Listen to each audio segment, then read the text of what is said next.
The Road to Socialism and the New World Order, Part 2, by Dennis Lawrence Cudde, Ph.D. What Dahl wrote was also supported and noted by Australian William C. Wentworth, who wrote a letter to the editor of The Australian, February 7, 1989, revealing that, in 1929, I was a member of the Oxford and Cambridge athletic team visiting America. In July, we boarded a smallish passenger vessel in New York. A fellow passenger was Montague Norman, head of the Bank of England, returning to London after a secret visit to the U.S. Central Bank, traveling incognito. He asked us not to blow his cover because if the details of his movement were made public, it could have serious financial consequences. He said, "In the next few months, there is going to be a shakeout, but don't worry, it won't last for long." A few months later, on October 29th, the stock market crash began. In Arthur Schlesinger Jr.'s The Coming of the New Deal in 1958, he quotes Machiavelli at the front of the book saying, "There is nothing more dangerous to handle than to initiate a new order of things." And at the end of the book, he quotes Fabian socialist H.G. Wells describing FDR as the most effective transmitting instrument possible for the coming of a new world order. He is continuously revolutionary in a new way without ever provoking a stark revolutionary crisis. Elsewhere in the book, he states regarding Henry A. Wallace, FDR's vice president 1941 to 1945, saying, "The occult fascinated him. He had drawn him in the late 20s into the orbit of a white Russian mystic in the tradition of Blavatsky named Nicholas Roerich, billing himself Roerich as the exclusive representative of the White House Brotherhood of the East. Wallace probably found release or refuge in Roerich's theosophical potpourri. On one occasion, Wallace even rashly wrote Roosevelt, 'I feel for a short time yet that we must deal with the flameless ones, who, with one last dying grasp, will strive to reanimate their dying giant, capitalism. Mr. President, you can be the flaming one.'" In Changing Esoteric Values by Foster Bailey on page 58, Colonel House is referred to as a disciple, as President Wilson is referred to as the sixth ray disciple. Foster's wife, Alice Bailey, the leading occultist of the day, referred to FDR as that great first-ray disciple. In the externalization of the hierarchy in which she wrote of those who will develop the new world religion and the new civilization, they can, however, be delayed by the reactionary types of people, by the ultra-conservative and closed minds. These must all be brought under the power of death. By death she meant the power to relinquish, which is interesting given that the Skull and Bones members William Howard Taft and George Bush relinquished the presidency in the similar elections of 1912 and 1992. In August 1988 front page Washington Post article, "Bush Opened Up to Secret Yale Society" by Bob Woodward and Council on Foreign Relations, CFR, member Walter Pincus, is written, "Memento mori, Latin for remember that you must die. It is one of the phrases that is part of the lore in the 156-year-old Skull and Bones ritual. Bush's oldest son, George W. Bush, was also in Bones' class of 1968, and were about half a dozen other Bush family members. George W. Bush, in November 1994, would be elected governor of Texas." The socialist Christopher Hitchens, friend of Bill Clinton at Oxford University, explained in The Nation, December 14, 1992, "A Rhodesian formation imparts a definite sense of knowing what is best for others. It has helped bestow a platina of refinement on the raw exercise of power, and has shaped the contours of the permanent party of government as it exists in law, lobbying, business, intelligence, diplomacy, and the military." In his, George Bush's establishment, heart, he must have realized that nothing is more calculated than a Rhodes background to assure a smooth and equitable transition. George Bush's father, Prescott Bush, also had been a member of Skull and Bones, as had three of his partners in Brown's Brothers, Harriman and Company, private bankers.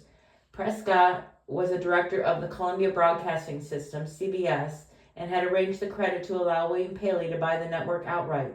Paley began CBS in 1928 and hired Sigmund Freud's nephew, Edward Bernays, as his chief advisor. In the same year of 1928, Bernays authored Propaganda, in which he revealed that those who manipulate the organized habits and opinions of the masses constitutes an invisible government in which it is the true ruling power of the country.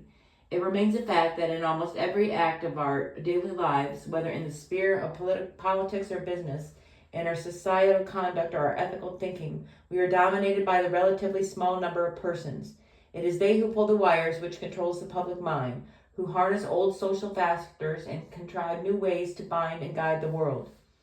As civilization has become more complex and as the need for invisible government has been increasingly demonstrated, the technical means have been invented and developed by which opinion may be regimented. One way of manipulating opinion was through the press, especially via new magazines such as Time, begun in the early 1920s by Henry Luce and Britt Hayden, both of whom in 1920 had been members of Skull and Bones, characterized in Robert Hurstein's biography Henry R. Luce, 1994, as a secretive group of young men pledged to help each other out throughout their lives. Hurstein also wrote that after Luce's father had met John D. Rockefeller Jr., early on, young Henry Luce, learned that a powerful circle of contacts and friends could move the world. Ultimately, then manipulation would take the form of dialectical process towards a world of synthesis.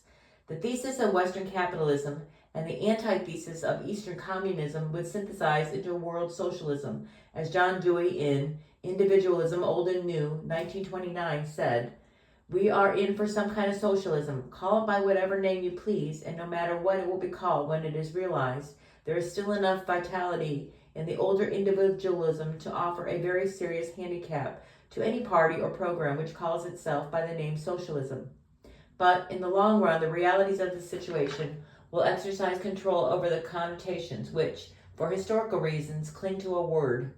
The older individualism is still sufficiently ingrained to obtain allegiance in confused sentiment and in vocal utterance. It persists to such an extent that we can maintain the illusion that it regulates our political thought and behavior. In actuality, appeal to it serves to perpetuate the current disorganization in which financial and industrial power, corporately organized, can deflect economic consequences away from the advantage of the many to serve the privileges of the few.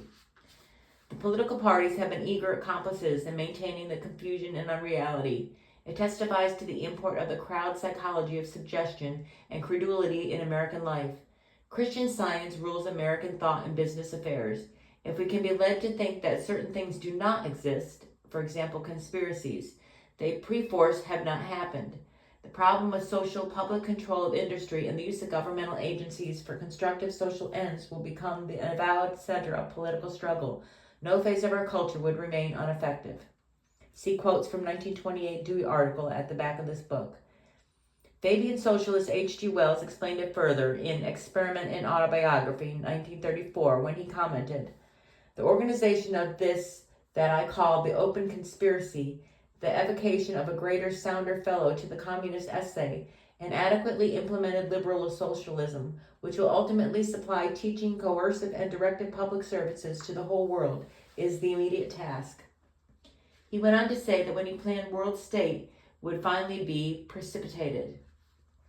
Its coming is likely to happen very quickly. Sometimes I feel that generations of propaganda and education may have to precede it. Plans for political synthesis seem to grow bolder and more extensive. FDR wrote a letter February 13, 1935 to Wells concerning this book saying, "How do you manage to retain such extraordinary clear judgments? I believe our FDR administration's biggest success is making people think during these past 2 years. They may not think straight, but they are thinking in the right direction. And your direction and mine are not so far apart. At least we both seek peaceable conveyances in our travels." 2 weeks later, Wells replied on February 27 that he would like to talk with FDR in the U.S. in early March, and he gave his address, care of Chase National Bank, New York City, controlled by John D. Rockefeller. FDR had written Wells earlier on December 4, 1933, saying, "I have read with pleasure and profit almost everything that you have written. You are doing much to educate people everywhere, and for that I am grateful." And FDR would write Wells on November 9, 1939, thanking him for his proposed Declarations of the Rights of Man, saying it embodies many of the fundamental rights of the individual expressed in a form which cannot fail to meet with the sympathetic consideration among the democratic people of the world. In 1936, former Democratic presidential candidate Alfred E. Smith delivered a speech in Washington, D.C. titled "Betrayal of the Democratic Party." In 1932, Smith had supported FDR, but in his speech of January 25, 1936, he stated, "Just get the platform of the Democratic Party and get the platform of the Socialist Party and lay them down on your dining room table side by side, and get a heavy lead pencil and scratch out the word Democrat and scratch out the word socialist, and let the two platforms lay there. Then study the record of the present administration up to date.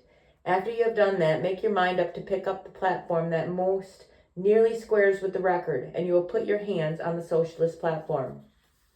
At the end of the same year, on November 20th, 1936, H.G. Wells delivered an address titled World Encyclopedia to the Royal Institution of Great Britain, see Wells' World Brain, 1938, in which he suggested a new social organization, a new institution called World Encyclopedia, which would play the role of an undogmatic Bible to a world culture.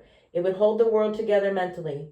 Ultimately, if our dream is realized, it must exert a very great influence upon everyone who controls administrations, makes wars, directs mass behavior, feeds, moves, starves, and kills populations. You see how such an encyclopedic organization could spread like a nervous network, a system of mental control about the globe. Wells had described his open conspiracy, the inspiration for Marilyn Ferguson's 1980 The Aquarian Conspiracy, perhaps influenced by Willis Harman's May 1974 Stanford Research Institute study, Changing Images. In anticipations of the relation of mechanical and scientific progress on human life and thought, 1901, as the New Republic, New World Order, which will appear first as a conscious organization of intelligent and quite possibly, in some cases, wealthy men, as a movement having distinct social and political aims, confessingly ignoring most of the existing apparatus of political controls, or using it only as an incidental implement in the attainment of these aims. 3 years after World Brain was published, Wells wrote a letter to Winston Churchill. They both belonged to the same dining club, who replied to Wells on October 15, 1941. Many thanks for your letter. It is quite impossible for me to discuss these matters outside the secret circle. The letter from Churchill is in the rare book room of the University of Illinois Library at Urbana. The Fabian Socialists had found the London School of Economics in 1895 to train socialists for the government bureaucracy and elsewhere to gradually put into place their plans to manage society via rules and regulations. It was described as a slowly executed plot by Fabian socialist H.G. Wells in New Worlds for Old, 1908. In Fabian Beatrice Webb's autobiography, Our Partnership, 1948, she indicated that she and her husband received help from the Rothschilds to finance the London School of Economics.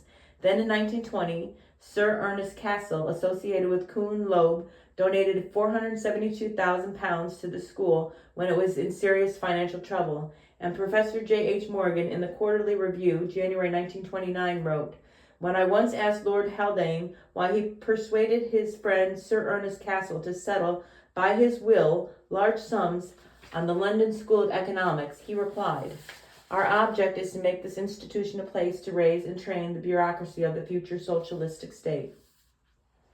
The Fabians' plan extended to the United States and was described in Rose Martin's Fabian Freeway, 1968, as follows.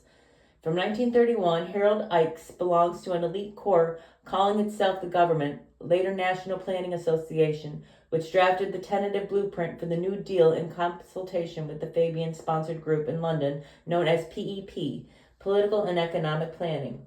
On May 3, 1934, Congressman Louis McFadden, in the Congressional Record, pages 8042-43, quoted Israel and Moses Seif as stating, "Let us go slowly for a while until we can see how we plan our works out in America." Seif belongs to the British organization PEP, and the plan to which he referred was the New Deal. A PEP document issued in 1931 under the title Freedom in Planning had recommended setting up national councils in agriculture, transport, and coal mining, resembling the industry-wide councils afterwards set up in the United States under the National Recovery Act of the New Deal. The manufacture was to be regulated through national planning.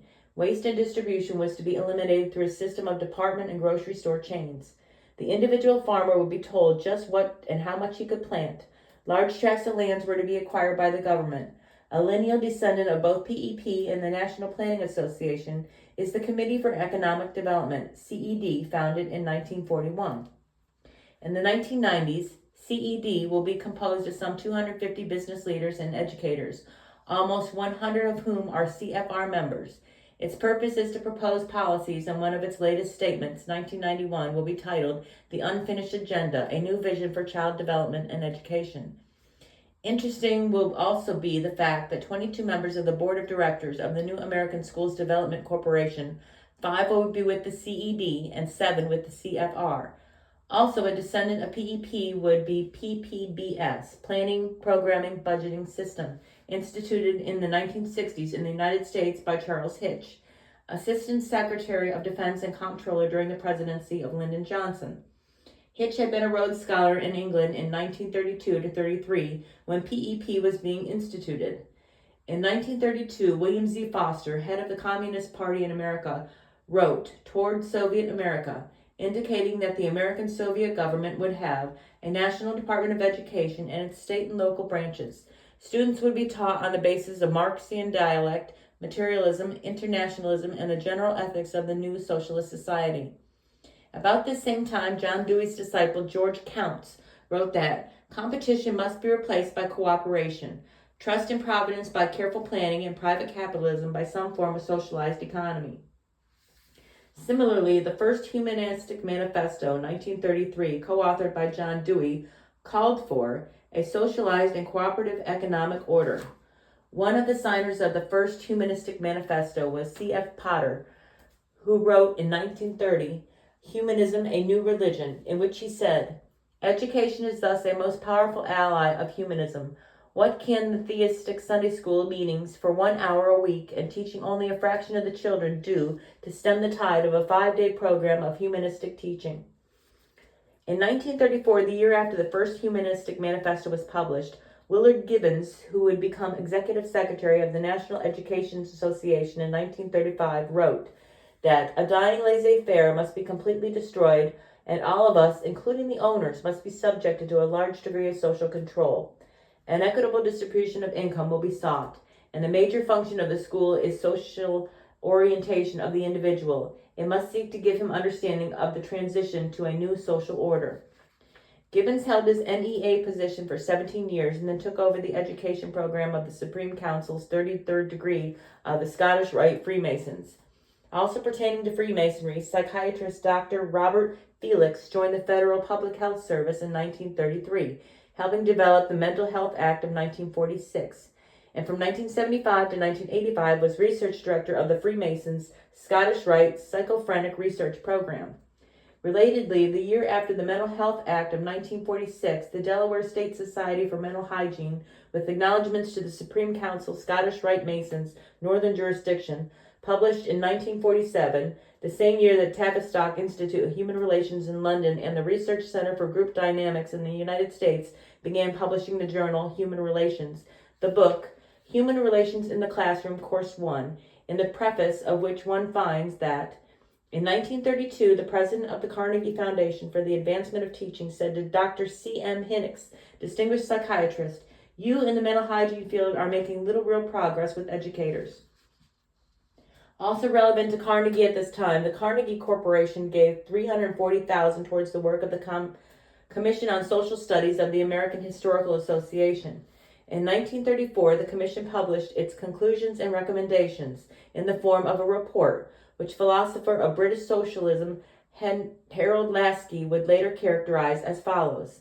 At bottom, and stripped of its carefully neutral phrases, the report is an educational program for a socialistic America. See The New Republic, July 29, 1936. George Counts was research director for the commission, and in its conclusions and recommendations was written, American civilization, in common with Western civilization, is passing through one of the great critical stages of history, is modifying its traditional faith in economic individualism, and is embarking upon vast experiments in social planning and control which call for large-scale cooperation on the part of the people. Not only would this economic and political planning be synthesized, but John Dewey in Common Faith, 1934, also proposed a syncretization or synthesis of the world's faiths or religion. A decade later, in Discipleship in the New Age, 1944, occultist Alice Bailey would characterize the New World Religion as a synthesis by illuminators of group thought, and to show how religion, politics, and economics were all included, Time, March 16, 1942, reported that John Foster Dulles was chairman of the Federal Council of Churches meeting in early March 1942 that recommended limitations on national sovereignty, a world government, international control of armies, a universal system of money, and elimination of tariffs and quota restrictions on trade. They referred to a new order of economic life, and that every individual has an obligation to work in some socially necessary service. World Council of Churches Co-Secretary William Patton said, "Collectivism is coming, whether we like it or not." According to the New York Times, October 29, 1939, Dulles, a CFR founder, had already delivered a speech, October 28, to the YMCA, in which he stated, "There must be some dilution of sovereignty to the immediate disadvantage of those nations which now possess the preponderance of power. The establishment of a common money might be vested in a body created by and responsible to the principle of trading and investing peoples. This would deprive our government of exclusive control over our national money." Dulles would represent the World Council of Churches at the United Nations Festival of All Faiths in San Francisco on June 19, 1955. He was Secretary of State, and his brother Alan was head of the CIA, and both were members of the World Brotherhood as well as the Council on Foreign Relations. This was the same year, 1955, that Erich Fromm's The Sane Society was published, in which he predicated that the theistic concepts are bound to disappear in the future development of humanity. A new religion will develop. The most important feature of such a religion would be its universalistic character. It would embrace the humanistic teachings common to all great religions of the East and of the West. The same suggestion for a new humanistic religion has been made by Julian Huxley in Evolutionary Humanism, The Humanist, Volume 12, 5, 1952, pages 201. Because of the sectarian nature of most religions, however, a synthesis would not occur easily, and therefore a surrogate religion would provide an intermediate stage on its way to a common faith. Abraham Maslow called his third force, humanistic psychology, the new religion surrogate, and the equivalent of a religious seminary to train ministers. Everything would be sacralized based upon what he called the Eucychan principles leading to self-actualization and finding the divine within oneself. He said that these could be used to manage countries or corporations or churches, and in his April 17, 1962 entry in the Journals of A.H. Maslow, he records, "Very successful literature last night before hundreds of Catholics. They shouldn't applaud me, they should attack. If they were fully aware of what I was doing, they would." One Catholic, Avery Dulles, John Foster Dulles' son, was a Jesuit priest on the board of directors of Georgetown University, 1966 to 1968, during Bill Clinton's last years there before the Clintons became a Rhodes Scholar at Oxford University. Maslow's journey entry above was the same time Arthur Schlesinger Jr. was a special assistant to President Kennedy. Schlesinger had written in the May-June 1947 Partisan Review that there seems no inherent obstacle to the gradual advancement of socialism in the United States through a series of new deals. The transition must be piecemeal, and it must be parliamentary. For the gradual advance towards world socialism to occur, though, a new educational program would be necessary. The Syracuse, New York Post-Standard, February 16, 1947, had reported University of Chicago instructor Milton Mayer as saying, "We must haul down the American flag, and if I wanted to be vulgar and shocking, I would go even farther and say haul it down, stamp on it, and spit on it." Separately, and later that same year in December 1947, a report of the President Truman's Commission on Higher Education was released, stating, "There is an urgent need for a program of education for world citizenship that can be made a part of every person's general education. It will take social science and social engineering to solve the problems of human relations. The competitive principle must give place to the principle of cooperation. East and West are coming together in one world order. We could not stem this development if we wanted to." Of course, this was acceptable to President Truman, who had already agreed in April 6, 1946, that a new course would be instituted in the high school curriculum to prepare youth for world citizenship. Almost 50 years later, United Nations 50th anniversary. Summer 1995, Issue 6 promoted a passport to the future, to sign on millions of young persons as global citizens. Before that, he had said on June 28, 1945, "We are going to have to ratify this United States Constitution, this UN Constitution of San Francisco. It will be just as easy for nations to get along in a republic of the world as it is for us to get along in the Republic of the United States." On the same day regarding the Charter of the World Court, signed also at San Francisco, Truman said, if two American states have a quarrel, they bring suit in the Supreme Court and abide by its decision. There isn't a reason in the world why we can't do that internationally. In addressing the United Nations General Assembly, October 24, 1950, Truman proclaimed, "The United Nations represents the idea of a universal morality superior to the interests of individual nations. The men who laid down their lives for the United Nations in Korea, they died in order that the United Nations might live."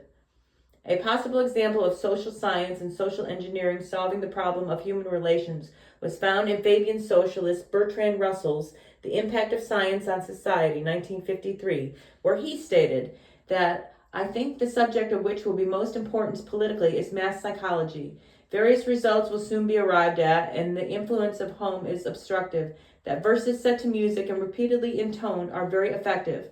Rock and roll music would come to be known for its repeatedly intoned verses and music.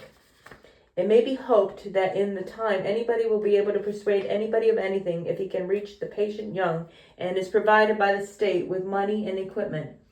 Although this science will be diligently studied, it will be rigidly confined to the governing class. The populace will not be allowed to know how its convictions were generated. When the technique has been perfected, every government that has been in charge of education for a generation will be able to control its subjects securely without the need of armies or policemen. A good society by which I believe that democratic socialism could be guided. Competition will be effectively regulated by law and mitigated by government controls. For example, NAFTA, GATT, and the World Trade Organization. Educational propaganda with government help could achieve this result in a generation. There are, however, two powerful forces opposed to such a policy. One is religion, the other is nationalism. Population can be kept from increasing. Perhaps bacteriological war may provide effective. If a Black Death could spread throughout the world once in every generation, survivors could procreate freely without making the world too full. Heavily populated India had an outbreak of the plague in 1994. A scientific world society cannot be stable unless there is a world government. This authority should deal out of the world's food to the various nations in proportion to their population at the time of the establishments of the authority. If any nation subsequently increased its population, it should not on that account receive any more food. Russell had written a letter to H.G. Wells on September 12, 1933, describing Russell Beacon's Hill School, saying, "The social synthesis is the important thing, and this is what our children are grappling with. We are the new planned society in miniature."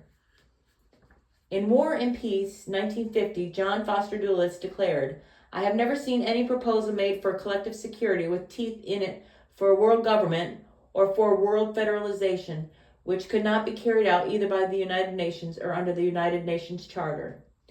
And in an April 11, 1952 speech to the American Bar Association, Dulles proclaimed, "Treaties make international law, and they also make domestic law.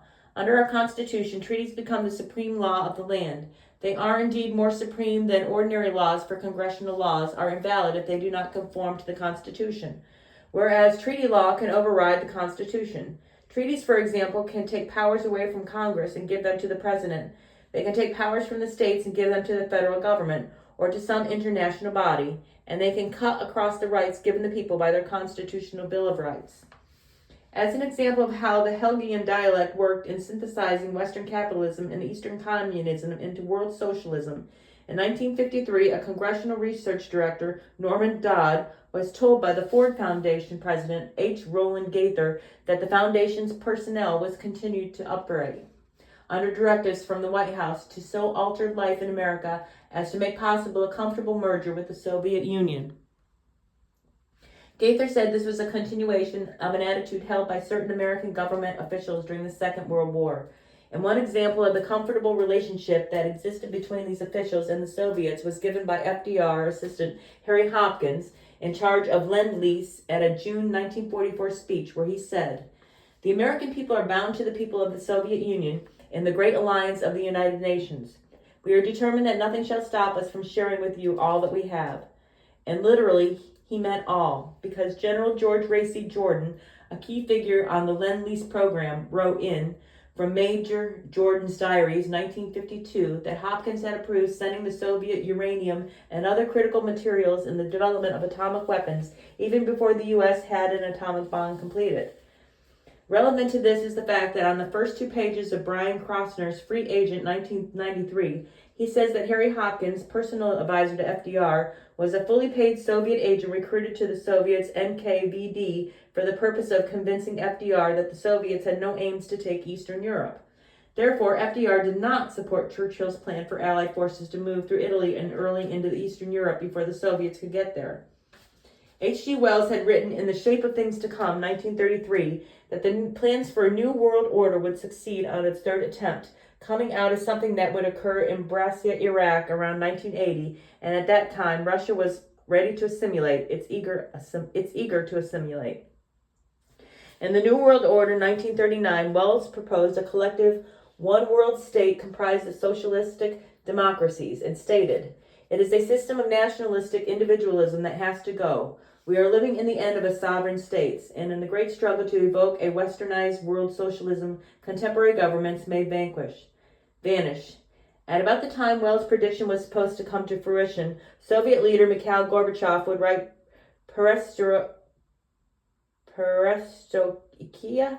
1987, revealing that the essence of Perestroika lies in the fact that it unites socialism with democracy and revives the Leninistic concept of socialist construction both in theory and in practice. We want more socialism." In addressing the United Nations on December 7th of the next year, he called for a new world order, and according to the New York Times, August 23rd, 1991, Gorbachev said upon returning to Moscow following the failed coup attempt, "I am convinced that socialism is correct. I'm an adherent of socialism." According to the March 1995 Magalvini intelligence advisor Vladimir Zhirinovsky on November 9, 1994, at a press conference at the UN said, "There has been long a hidden agenda to merge America and Russia under the New World Order. Members of Congress concerned about the increasing promotion of world citizenship in the world government held Senate hearings on June 17, 1952, during which Major General Sumter Lowry, retired, testified that Department of State publication number 4289, The United Nations in You, makes the flat statement that our survival as men and women is dependent upon the United Nations, which statement is not proper or true. Small groups which take the lead from the State Department are largely responsible for teaching the idea of world citizenship and the world socialistic state government in the schools." He then quoted prominent Florida banker George Lewis II as stating in Tampa Tribune, May 15, 1952, that world federalship will be promoted by a world citizenship and protected by a world federal government when we get it, and a Clearwater Sun editorial proclaiming, "The day of nationalism is as extinct as the rock and the dodo bird." And Milton Eisenhower, former chairman of the United States Commission for UNESCO, stating, "It is in this light that we should view our latest attempt to create a true world government." Department of State publication UNESCO leaders speak. Major General Lowry closed by asserting, "The State Department is the foundational head of a movement to sell world government and a world citizenship to our people." Congress voted on July 10, 1952 for Public Law 495, Section 112, which reads, "None of the funds appropriated in this title, Department of State Appropriation Act, 1953, shall be used for the promotion, direct or indirect, of the principles or doctrines of one world government or one world citizenship." Despite the fact that on June 19, 1955, on Meet the Press, U.S. Ambassador to the United Nations Henry Cabot Lodge Jr. said he thought that 11% of the rank-and-file Democrats and Republicans want world government. The language adopted by Congress on July 10, 1952 appeared decade after decade until the Department of State's Appropriation Act of 1987, when it was deleted. Then it would be time for the development of a new world order to move into high gear. Early the next year, February 1st through 5th, 1988, the Soviet American Citizens Summit was held in this country. It was primarily the work of 2 women, New Age networker Barbara Marx Hubbard and Rama Vernon, the latter of whom said the idea for the summit came out of a meeting in Moscow out of the Soviet Peace Committee in August 1986. According to a 1985 State Department report on Soviet active measures, the SPC is linked to the Soviet Central Committee's International Department, which was created by Stalin to carry out subversion within other countries. Vernon went on to say regarding the Anselm Rothschild of the Rothschilds banking family organized the program. George Bush would run for the presidency of the United States in 1988, and on February 10th, the Washington Post quoted David Rockefeller as remarking that he's Bush, one of us, the establishment. If he were president, he would be in a better position than anyone else to pull together the people in the country who believe that we are, in fact, living in one world and have to act that way. In his acceptance speech at the Republican National Convention, George Bush spoke of points of light and of making the U.S. a kinder and gentler nation. This was reminiscent of Freemasons like George Washington and Alexander Hamilton, who spoke to each other using terms points of light. And it was reminiscent of Masonic author Joseph Fort Newton, who wrote that Freemasonry's simplicity, its dignity, and its spirituality sustain me to make a gentler, kinder, and wiser world in which to live. The 19th century revolutionary Mazzini had been referred to at the time as an established point of light when ways traverse the world. And in the early 20th century, the occultist Alice Bailey wrote about points of light and a new world order. Hindus refers to chakras, from root center to the lotus of 1,000 petals at the top of the head. And the Theosophists, non-Hindus, refer to the chakras as points of light, which at the top of the head would be 1,000 points of light. President Bush's speech mentioning 1,000 points of light and a new world order was written in the middle of the summer of 1988, but many months before, Linda Sexton's somewhat esoteric novel, Points of Light, was published by Little Brown and Company and was reviewed in the New York Times Book Review section, page 7, on January 24, 1988. At the front of the book, Sexton referred to Vincent van Gogh's quote referring to points of light, and in W.H. Auden's September 1, 1939, one reads, "Ironic points of light flash out whenever the just exchange their messages. May I, compose like them one of the arrows of the dust be lingered by the same negotiation and despair shown in affirming flame." Coincidentally, Karl Marx's communistic lead sprang from an organization called the League of the Just. Regarding the establishment, of which George Bush was a member, a book was written about some of its leaders. It was titled The Wise Men, 1986. It was co-authored by Rhodes Scholar, CFR member, and a Time editor, Walter Isaacson, who described how 6 leaders shaped a new world order, were internationalists, and had a common outlook. One of them, Chick Boland, was quoted as saying about socialism, "Maybe that is the road we ought to go down." In the book, one also reads that Arthur Schlesinger Jr. in 1965 wrote, "The New York financial and legal community was the heart of the American establishment, its front organizations, the Rockefeller, Ford, and Carnegie Foundations, and the Council on Foreign Relations." Remember that supposedly conservative President Richard Nixon, CFR member, shocked television newscaster Howard K. Smith in January 6, 1971 interview when Nixon revealed that he was now a Keynesian in economics. Keynes was a Fabian socialist. The globalists in the financial community had already had a boost when President Ronald Reagan at the Economic Summit in Williamsburg, Virginia, pronounced in 1983 that national economies need monetary coordination mechanisms, and that is why an integrated world economy needs a common monetary standard. But no national currency will do. Only a world currency will work. However, for a world socialistic government to be established, the United Nations would have to be strengthened. Former British Prime Minister Margaret Thatcher, in an address December 12, 1997, before the Heritage Foundation's Leadership for America Gala in Washington, D.C., remarked, "Today's international policymakers have succumbed to a liberal contagion whose most alarming symptom is to view any new and artificial structure as preferable to a traditional and tested one. Their short-term goal is to subordinate America and other national sovereignties to multilateral authorities. Their long-term goal, one suspects, is to establish the United Nations as kind of an embryo world government."